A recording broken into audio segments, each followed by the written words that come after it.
आज आप दिल्ली दरबार आए हैं।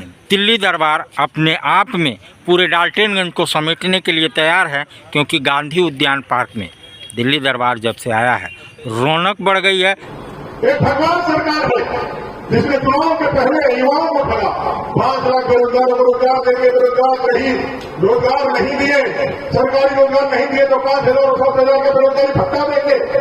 और उससे आगे बढ़कर मैं हेमंत सोरेन जी ने कहा कि बेरोजगारी भत्ता और रोजगार न दे पाए तो राजनीति से ही संन्यास ले लेंगे। हवा तूफान की जीत थी, लेकिन अमरवार की जीत कार्यकर्ताओं की जीत है, बूथ अध्यक्ष का जीत है, मंडल की जीत है, एक महिला का जीत है, एक किसान का जीत है, एक नौजवान का जीत है और एक जनता का जीत है। यह आप लोगों के बदौलत जीता था। लेकिन हमारी सरकार और झारखंड मुक्ति मोर्चा की सरकार में अंतर ये है कि हमारी सरकार सबका साथ सबके विकास में विश्वास करती है और झारखंड मुक्ति मोर्चा की सरकार केवल और केवल अपने परिवार के विकास में विश्वास। इनके लिए पहला और आखिरी जो लक्ष्य है वो सत्ता है और सत्ता प्राप्त करके सत्ता को लूट का माध्यम बना करके गरीब का खून चूस करके अपना तिजोरी बनाए। जो हेमंत सोरेन कहते हैं कि हम कभी ये वादा नहीं पूरा कर पाए तो राजनीति से संन्यास ले लेंगे। वो जेल से बाहर आने के बाद 5 दिन सत्ता से दूर नहीं रहता। जैसे जल बिन मछली होती है उसकी तरह सत्ता बिन हेमंत से छटपटा गए। 5 दिन राजनीति से संन्यास के दृष्टि से जो अभी चुनाव हुआ मई और जून में, यह सेमीफाइनल था। फाइनल अभी आपका अक्टूबर में होने वाला है। सरकार ने रघुवंश की सरकार ने जो नियम बनाया था, जो 5,000 की बढ़ोतरी की थी, इस सरकार ने सिर्फ उसी को दिया है, इससे 1 पैसा को ज्यादा नहीं किया। इसके अलावा न उसको राष्ट्र हित की सोचती है, न राज्य हित की सोचती है, न राज्य के विकास के लिए सोचता है, न ही देश के विकास के लिए सोचता है। देश के विकास के लिए यदि कोई सोचता है तो देश के यशस्वी प्रधानमंत्री आदरणीय नरेंद्र मोदी को भी ठगा, पोषण सखी को भी ठगा, आंगनबाड़ी सेविका को भी ठगा, कृषक मित्र को भी ठगा और जो भाग्य बता रहे थे ऑपरेटर से लेकर सब लोगों को ठगा। ये सारे लोग बदलो सरकार पाव अधिकार के चक्कर में राजनीति से संन्यास लेने को दूर 5 दिन प्रयास नहीं कर पाए और सत्ता में वापस आपने वापसी कर लिया और कह रहे हैं कि रिटर्न आ गया। रिटर्न आप आए हैं।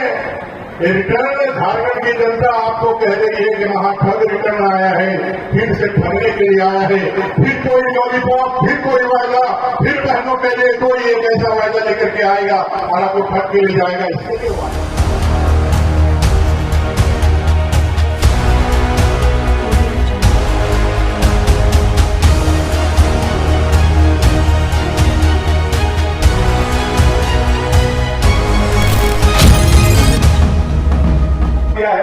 और आपकी जितनी भी प्रशंसा किया जाए वह कम है। मैं कोई राजनीतिक बातों में आप लोगों को उलझाना नहीं चाहता, लेकिन आदरणीय सत्येंद्र भैया ठीक बोल रहे थे कि झारखंड के दृष्टि से जो अभी चुनाव हुआ मई और जून में, यह सेमीफाइनल था। फाइनल अभी आपका अक्टूबर में होने वाला है। आप लोग तैयार हैं फाइनल खेलने के लिए? तैयार हैं? एक जो आप लोगों ने हर बार मेहनत किया है, 2 बार का जीत हवा तूफान की जीत थी, लेकिन अमरवार की जीत कार्यकर्ताओं की जीत है, बूथ अध्यक्ष का जीत है, मंडल की जीत है, एक महिला का जीत है, एक किसान का जीत है, एक नौजवान का जीत है और एक जनता का जीत है। यह आप लोगों के बदौलत जीता संपन्न। वास्तव में आपका अभिनंदन के अधिकारी, और आज अभिनंदन भी आपका हुआ है कि नहीं हुआ है? हाईकोर्ट परसों उनको फटकार लगाने का काम किया, आप लोगों ने पेपर में पढ़ा होगा। लेकिन सांसद जी, रघुवर दास जी और यही हमारे अमर मोदी जी जो यहाँ बैठे थे कैबिनेट में, हम लोगों ने प्रयास करके 1,300 करोड़ रुपया का सोन पाइपलाइन योजना 2018 में बंशीधर महोत्सव के दिन शुरुआत कराने का था। यह 2021 में पूरा हो जाना चाहिए था, लेकिन जब यह सरकार बदल गई, बगल में नारायण मंत्री रह गया,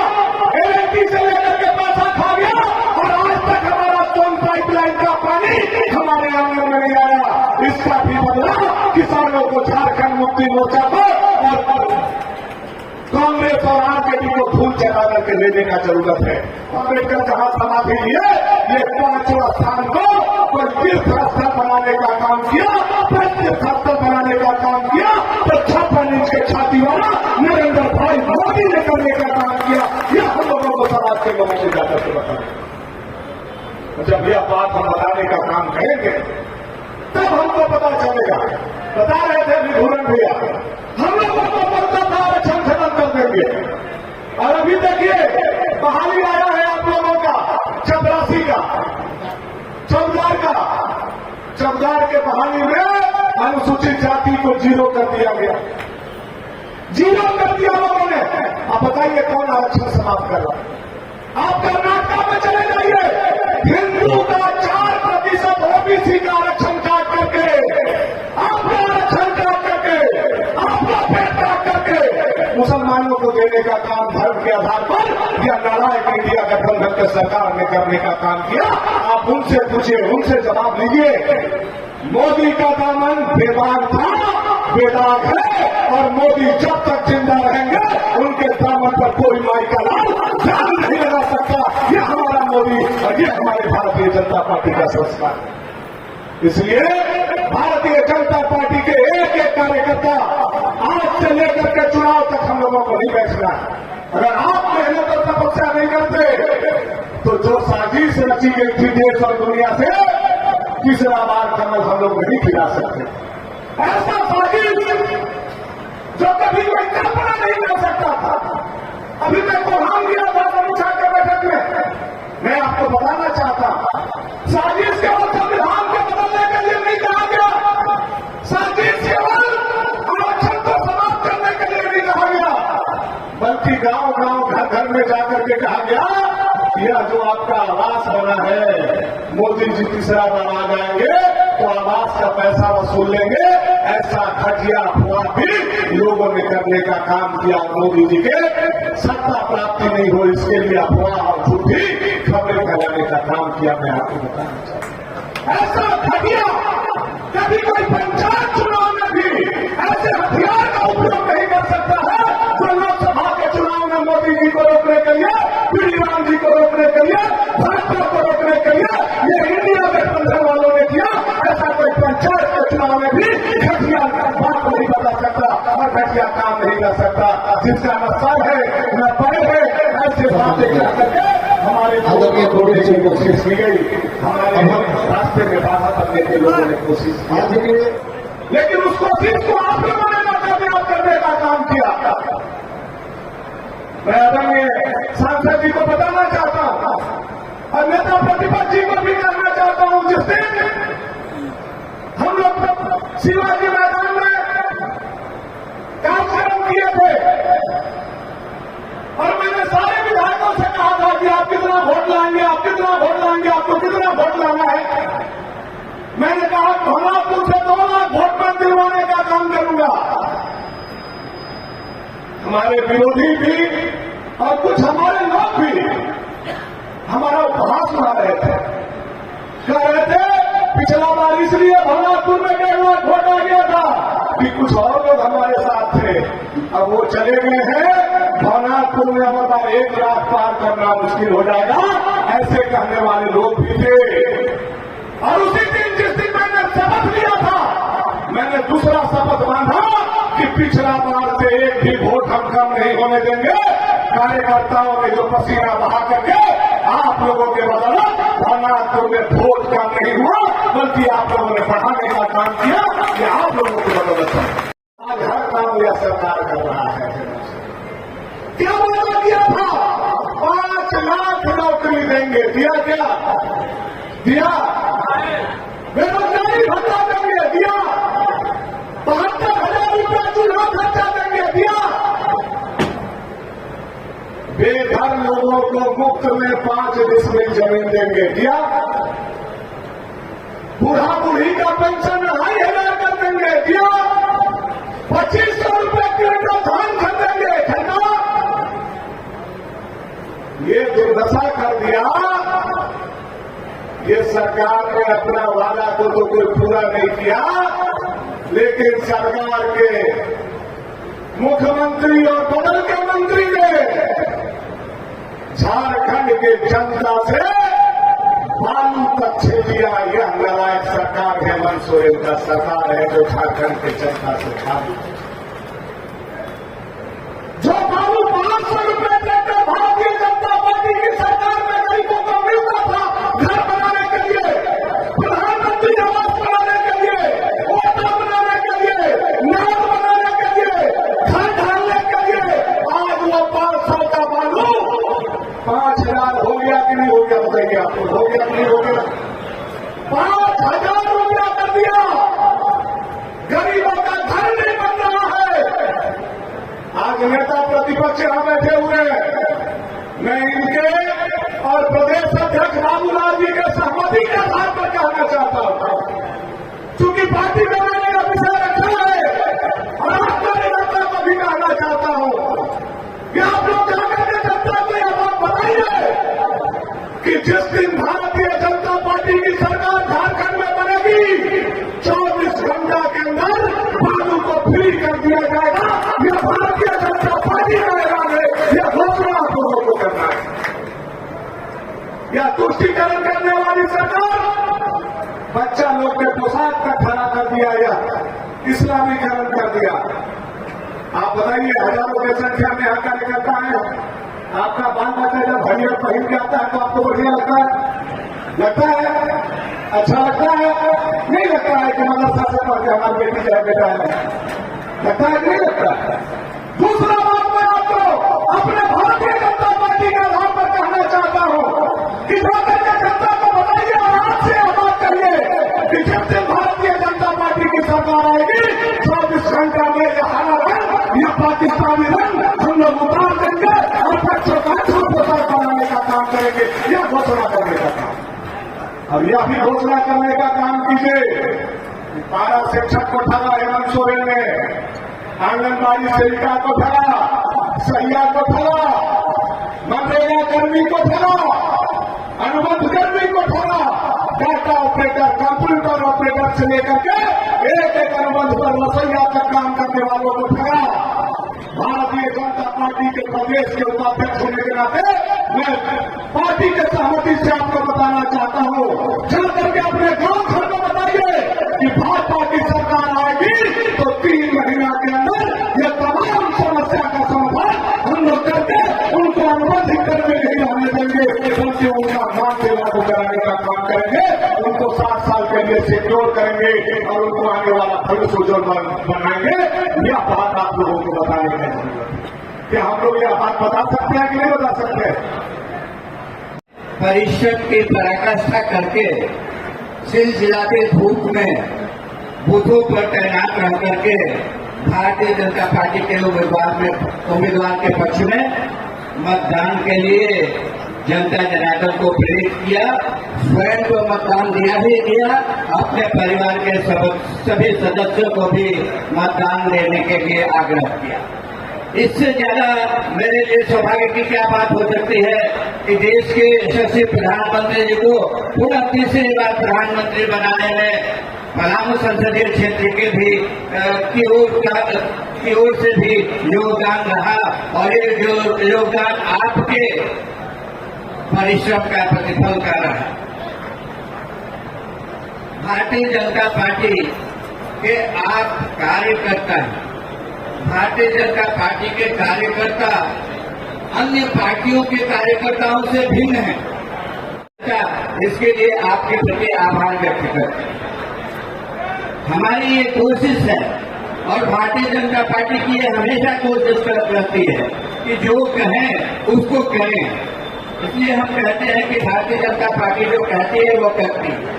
भारतीय जनता पार्टी का मैनिफेस्टो आने वाला है, आप उस मैनिफेस्टो को ध्यान से पढ़िएगा और उस मैनिफेस्टो में जो बातें रहेंगी उन बातों को अक्षरशः धरातल पर उतारने का कार्य भारतीय जनता पार्टी के द्वारा किया जाएगा। और पूर्व में भी भारतीय जनता पार्टी ने जो भी वायदे अपने मैनिफेस्टो के अंतर्गत किया है उसको पूरा करने का भी काम किया। भारतीय जनता पार्टी एक आरोप पत्र भी तैयार करने वाली है। वो आरोप पत्र वर्तमान सरकार के द्वारा की गए दादाखिलाफी और भ्रष्टाचार की पवित्रता का टीका जाता द्योतक हो। भ्रष्टाचार की कितनी बात करें, भ्रष्टाचार को तो पूरी सरकार आकर से डूबी हुई है, लेकिन हमारी सरकार और झारखंड मुक्ति मोर्चा की सरकार में अंतर ये है कि हमारी सरकार सबका साथ सबके विकास में विश्वास करती है और झारखंड मुक्ति मोर्चा की सरकार केवल और केवल अपने परिवार के विकास में विश्वास करती है। इसके अलावा न उसको राष्ट्र हित की सोचनी है, न राज्य हित की सोचनी है, न राज्य के विकास के लिए सोचना है, न ही देश के विकास के लिए सोचना है। देश के विकास के लिए यदि कोई सोचता है तो देश के यशस्वी प्रधानमंत्री आदरणीय नरेंद्र मोदी जी सोचते हैं। बहुत समय बीत चुका है, 3 बजने वाले हैं, आप लोग 10 बजे से यहाँ पर इकट्ठा हुए हैं। इसलिए मैं अपनी बातों को समाप्त करते हुए आप सभी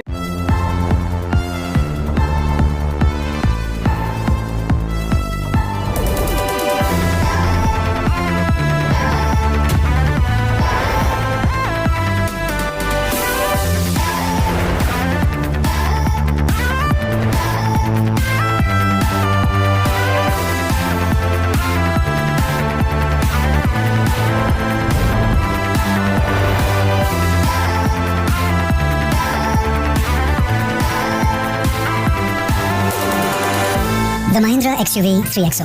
Everything you want and more. Bookings open 15th May. Degree और 50 डिग्री झारखंड में गर्मी जो है ना, वो गर्मी का एक अपना ही आनंद है। और पलामू और गढ़वा की गर्मी के तो चर्चे काफी होते हैं, जिससे गर्मी के चर्चे राजस्थान के गर्मी से हो, उस गर्मी उस तपती धूप में जब चुनाव हो रहे थे, तब आपने यहां से अपने सांसद के रूप में विष्णुदयाल राम जी को तीसरी बार जिताने का काम किया है।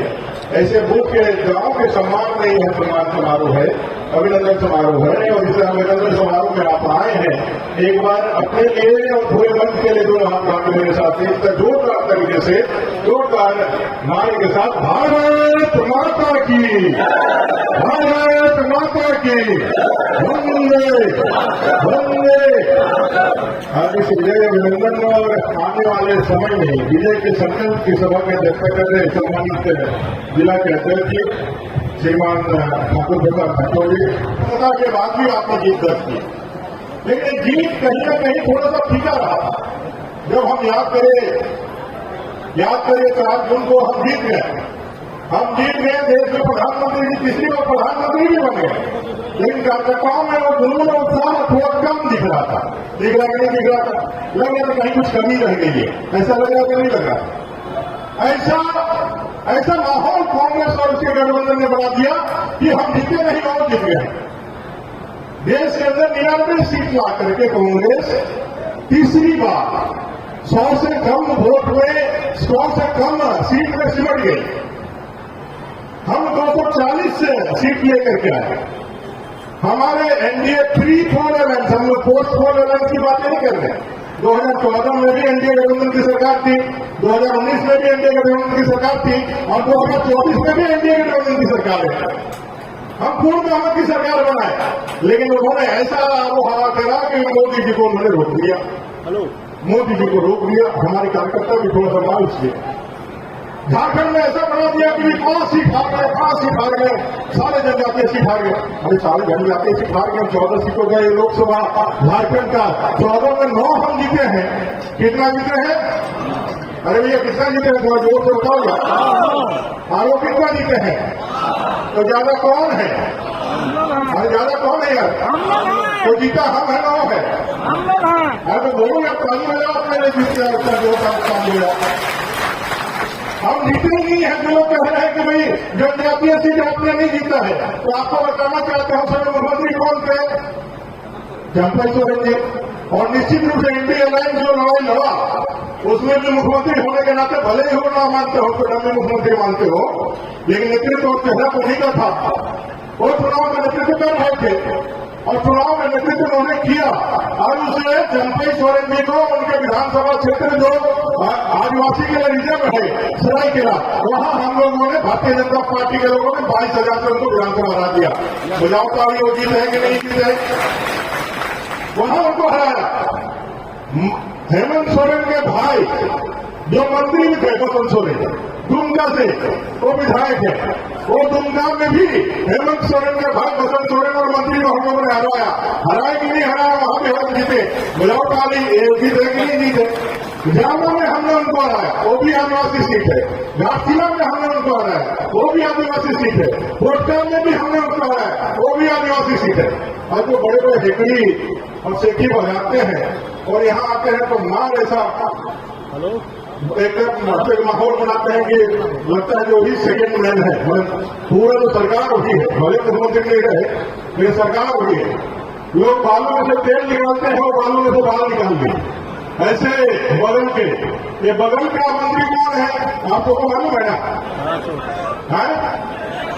बड़ा मंत्री है, दबंग मंत्री है। अरे दबंगई सिर्फ इसलिए है कि वो सरकार में बैठा हुआ है, इसीलिए कोई दरोगा या कोई एसपी या कोई डीसी या कोई वीडियो उसका सुन रहा है। जिस दिन उतर जाएगा ना उस दिन कोई भी उसको सुनने वाला नहीं। कहा ऐसा कहे आप बोल रहे हैं। अभी चुनाव हुआ और चुनाव में गढ़वा वो जीत गया क्या? जीता क्या? अरे भैया बताओ मैं जीता क्या? सत्येंद्र भैया यहाँ बैठे हुए हैं, जीते कि नहीं जीते? तो बजाओ ताली सत्येंद्र भैया के लिए। सत्येंद्र भैया ने खाली उसको गढ़वा नहीं हराया है, ये पूरे लोकसभा चुनावों के 6 विधानसभाओं में जीता है और गढ़वा नहीं हराया है। जिस बूथ में वो रहते हैं सुनते हो वो तो हरवा दिए हैं। क्या भैया? अरे भैया आप में पानी नहीं, शर्म नाम का कोई चीज नहीं। नेतृत्व करने के लिए नेता बनते हैं, मंत्री बनते हैं। आपके पास कतनी और कमी में जमीन आसमान का अंतर होता है।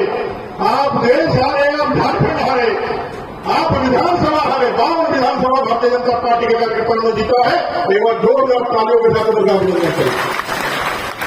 मैं 1 नवंबर जो विधानसभा शुरू होता है राजमहल, वहां भी गया था पाकुड़ साहबगंज, इसी कार्यक्रम में अभिनंदन और संकल्प सभा के लिए। और मैं आज 81 नंबर विधानसभा में भी आया हूं जो अंतिम है इसी कार्यक्रम में। तो ईशान कोण से भंडार कोना तक में पहुंच गया और जो झारखंड की जनता की जो मैं बात कह रहा हूं, 5 प्रमंडल में जाके आ रहा हूं। इस बार आपसे ज्यादा तैयार झारखंड की जनता है और जिस दिन हमारी सरकार बनेगी इसको ठीक कर लीजिए भानु भैया। 2 महीने के बाद भारतीय जनता पार्टी की ही सरकार बनेगी, आपके ताकत से बनेगी। इस बात को भारतीय जनता पार्टी की ही सरकार बनेगी, 100% जानते रखो। और भारतीय जनता पार्टी की सरकार जिस दिन बनी उस दिन डबल इंजन की सरकार आगे बढ़ेगी। और जब बढ़ेगी तो ऐसे भ्रष्टाचारी, ऐसे ठगबाज सरकार का क्या असर होगा ये आप लोगों को लगता है। एक ठगबाज सरकार है जिसने चुनाव के पहले युवाओं को ठगा। 5 लाख रोजगार देंगे, रोजगार नहीं दिए, सरकारी रोजगार नहीं दिए तो 5,000 और 7,000 के बेरोजगारी भत्ता देंगे। और उससे आगे बढ़कर मैं हेमंत सोरेन जी ने कहा कि बेरोजगारी भत्ता और रोजगार न दे पाए तो राजनीति से ही संन्यास ले लेंगे। सब लोग भावता में आ गए। नहीं, सही में हेमंत सोरेन जी बोल रहे हैं, शिबू सोरेन जी का बेटा बोल रहा है, इन पर एक बार विश्वास करना तो बनता है। आज 5 साल खत्म होने को आए हैं, 1 नौकरी इन्होंने नहीं दी। जो नौकरियां दी उसको भी बेचने का काम किया। वो कहा जैसे हो, जेपीएससी हो, सीजीएल हो, नेट का परीक्षा हो, चाहे वेब टेक्नीशियन का परीक्षा हो, चाहे पीजीटी का अभी तो चल रहा है उसके लिए लोग आंदोलन कर रहे हैं, उनका परीक्षा हो।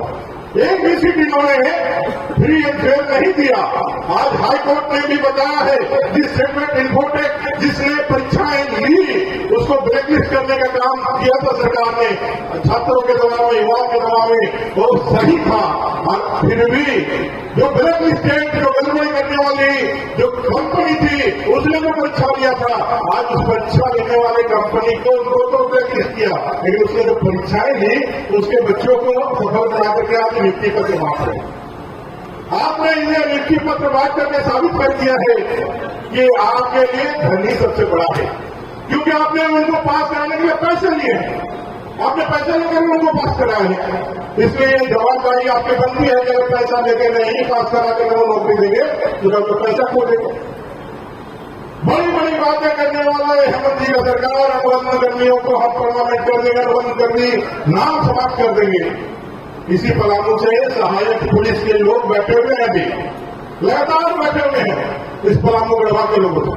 उन लोगों को क्या आश्वासन दिया था कि भाई हम आएंगे और आपको वेतनमान कर देंगे और आपको 100% आपको पुलिस वाला पूरा काम देंगे। 5 साल से ठग रहा नहीं, उल्टे 10,000 उसको दरमाहा मिलता है, उसको वेतन मिलता है। उसी 10,000 से कैबिनेट से पास करके उन लोगों ने क्या किया, हेमंत सोरेन जी मां ढोल बाजा ले आओ, ये हम तुम्हारे कर दिया, ढोल बाजा लेके सारे सहायक पुलिस गए, बड़ा बड़ा मामला लेके गए, अमीर लेके गए, वही 10,000 में खर्चा करके 50,000 खर्चा करके मिठाई लेके गए और उनका अभिनंदन करके चले आए।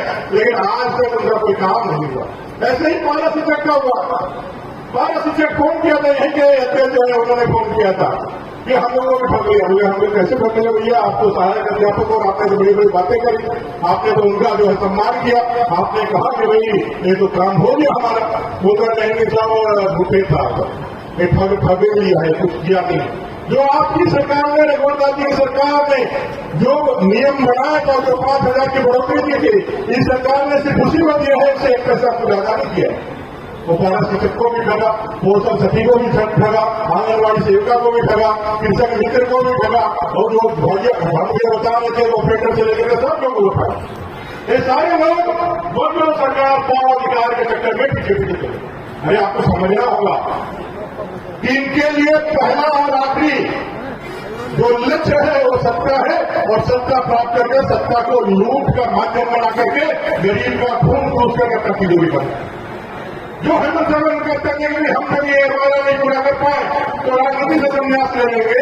वो जेल से बाहर आने के बाद 5 दिन सत्ता से दूर नहीं रहता। जैसे जल बिन मछली होती है, उसकी तरह सत्ता बिन हेमंत छटपटा गए। 5 दिन राजनीति से संन्यास लेने को दूर, 5 दिन प्रयास नहीं कर पाए और सत्ता में वापस से आपने वापसी कर लिया और कह रहे हैं कि रिटर्नर आ गया। रिटर्नर आप आए हैं, ये रिटर्नर झारखंड की जनता आपको कह रही है कि महाठग रिटर्न आया है, फिर से ठगने के लिए आया है, फिर कोई लॉलीपॉप, फिर कोई वायदा, फिर बहनों के लिए कोई एक ऐसा वायदा लेकर के आएगा और आपको ठग के ले जाएगा। इसके लिए वो आएगा। आते के साथ जब पत्रकारों ने पूछा कि आप इलेक्शन के लिए तैयार हैं, तुरंत उन्होंने कहा कि भाई हम अभी चुनाव करा हुआ अभी तैयार हैं। ये हम लोगों को आकर के पूछा पत्रकारों ने, भैया बताओ 17 को भी वोट हासिल कर लिए तो भी नाराज होंगे आपके राजनीतिक में, जहां हर घर में राजनीतिक चेतनावान भारत का नौजवान है। बुजुर्गों में राजनीतिक चेतना ऐसी कि बड़े बड़े विश्लेषक जो टीवी के अंदर बैठ करके विश्लेषण करते हैं, उनके चौपालों में बैठ जाए तो उनका भी पानी उतारते। ऐसे पलामू की धरती, गढ़वा की धरती के ऐसे वीर पुरुषों के भूमि को बंशीधर बाबा को नमन करते हुए और भवनाथपुर का जो नेतृत्व करते हैं। हम तो आए थे उनको सुनने के लिए, क्योंकि बड़े भाई हैं और जब बोलते हैं तो झारखंड भी सुनता है, आप भी सुनते हो, आप भी सुनते हो, तो जब लगातार कुछ सीखने को भी मौका मिलता है। एक बुलंद आवाज है और ये बुलंद आवाज सिर्फ भवनाथपुर का नहीं है। भवनाथपुर को जब चलते हैं तो भवनाथपुर के अपने मतदाताओं का, अपने नागरिकों का प्रतिनिधित्व तो उनके प्रदेश से ही हो जाता है। और जहां खड़ा होते हैं भवनाथपुर तो उनके साथ जाता है, परिचय में होता ही है भवनाथपुर के मान्य विधायक है। लेकिन 3.5 करोड़ झारखंड के उन सभी गुजरों का आवाज, वो आवाज जो युवाओं के दब जाती है इस सरकार के खनन में, इस सरकार के समझ में, वो आवाज जो महिलाओं के अत्याचार के कारण संसद से सदन में गुजरनी चाहिए, वो आवाज कहीं दब जाती है इस सरकार के हिकड़ी में, इस सरकार के अन्याय में। ये आवाज जो गरीबों का हर स्तर पर, हर जगह, हर मौके पर, चाहे सोशल मीडिया हो, चाहे अपना पत्र पत्रिका हो या न्यूज चैनल हो या सदन हो, एक खनकती आवाज, एक धड़कती आवाज, एक ऊर्जा के साथ भवनाथपुर के भाव को लेते 3.5 करोड़ झारखंड की जनता की आवाजों को बुलंद करने वाले ऐसे भवनाथपुर के लोकप्रिय विधायक, आपके यशस्वी विधायक और झारखंड के झारखंड के आवाज के उन्होंने हस्ताक्षर। मुझे लगता है आने वाली पीढ़ी जो राजनीति में खड़ा हो रही है, आने वाले 20-30 सालों तक जिनके कंधों पर इस झारखंड को आगे बढ़ाने का नेतृत्व करने का क्षमता, जिनके नेतृत्व में आगे बढ़ने का अवसर ये झारखंड देख रहा है, उसमें भंडार कोड़ा से चमकता हुआ सितारा अपना भारत रहता ही है। एक बार अभिनंदन के लिए भी जोरदार करते हैं। अभी आए और आते के साथ सभा को बांध दिया। वो है गढ़वा के माननीय पूर्व विधायक सत्येंद्र भैया, जिस भावी कमेटी की मैं बात कर रहे वो बात कर रहे थे, उसमें वो भी सदस्य थे। और हम लोगों ने जो निर्णय लिया था उनकी भी भूमिका बहुत बड़ी थी, क्योंकि उन्होंने साथ दिया कि भाई इसको करना है तो हम तुम्हें करने का समझ पाए। बड़े अच्छे वक्ता है और बड़े ही अच्छे ढंग से हास्य विनोद के रंग में जो गुण बातें आपके बीच में रखी है और जो आप तक पहुंची है। बहुत बार क्या होता है, नेता आते हैं, लकीलार भाषण करके चले जाते हैं, लोगों को सुनने में तो अच्छा लगता है लेकिन समझ में कुछ नहीं आता है। लेकिन आपने जो बोला कि घर और वोट दोनों मजबूत होना चाहिए, इस पर ध्यान के रखे। नरेंद्र भाई मोदी जी के नेतृत्व में इस बार झारखंड में जो लोग इस बार घर और वर्ग को चुनने के लिए आए हैं वो है मध्य प्रदेश के 14 साल मुख्यमंत्री रहे, अभी केंद्र में कृषि मंत्री रहे, अपने देश के यशस्वी ऐसे नेता हैं और बड़े वरिष्ठ साथी हैं। माननीय शिवराज सिंह चौहान जी प्रभारी बन के आए हैं। माननीय आसाम के मुख्यमंत्री श्रीमान हेमंत बिस्वा शर्मा जी प्रभारी बन के आए हैं और संगठन के प्रभारी के रूप में राज्यसभा के सांसद और पुनः एक बार लक्ष्मीकांत वाजपेयी जी आए हैं। इसलिए इस बात के लिए आप निश्चिंत रहिए, इस बार घर भी अच्छा रहेगा और वन भी अच्छा रहेगा और भारतीय जनता पार्टी के नेतृत्व में सरकार भी बनेगी। ऐसे सत्येंद्र भैया आलोक भी वो जितना आपको संकुचित दिखता है, जितना वो चुप दिखता है, लेकिन माइक पकड़ते ही वो करंट का निकल के छा जाता है। ऐसे बुलंद आवाज और बुलंद हस्ताक्षर डॉक्यूमेंट लगातार दो बार के विधायक और जिन्होंने ऐसे लोगों का शिकार नहीं किया है, जो छोटे मोटे जो है उनको नहीं हराया है। जिसने हराया है वो अपने आप में तथाकथित गद्दार नेता, बड़े नेता कांग्रेस के, उनको हरा ही नहीं, भूल चुका है। ऐसे भाई आलोक चौरसिया जी